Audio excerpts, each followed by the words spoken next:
Politisi Partai Demokrat Andi Malarangen menyatakan Partai Demokrat akan melakukan perlawanan secara politik jika Mahkamah Konstitusi memutuskan sistem pemilu 2024 secara tertutup.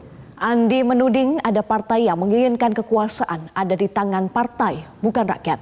Sementara pengamat politik Rai Rangkuti menduga partisipasi masyarakat dalam mengikuti pemilu akan menurun jika MK memutuskan pemilu 2024 dengan sistem proporsional tertutup. Jika hal tersebut terjadi, Rai menyebut bahwa MK tidak konsisten.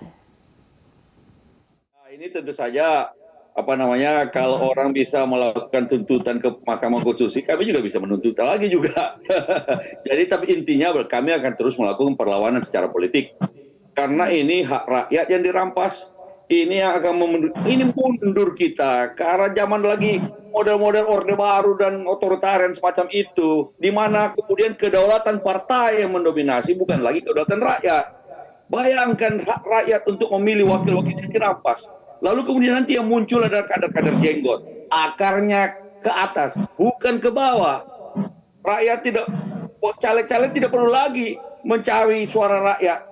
Tapi yang penting bagaimana caranya dapat nomor 1, nomor 2, atau nomor 3, tergantung dari masing-masing partai. Di dapil itu kekuatannya satu kursi atau 2 kursi atau lebih.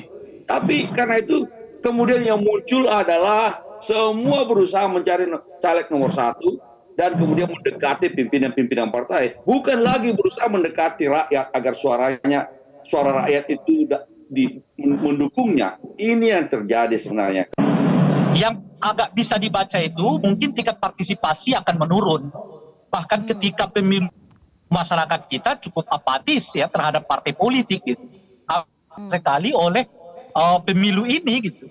Nah, saya kira salah satu alasan mereka untuk datang ke TPS selain karena memang kebetulan kita memilih presiden secara langsung anggota legislatif, karena mereka masih diikat mungkin secara emosional dengan orang per orang yang ada di kertas suara yang merupakan caleg-caleg gitu. Nah sekarang kalau misalnya kita pakai proporsional tertutup, apa kira-kira alasan mereka datang ke TPS kalau mereka nggak begitu percaya pada partai politik gitu? Jadi sama sekali pemilihan terbuka itu tidak ada yang melanggar konstitusi.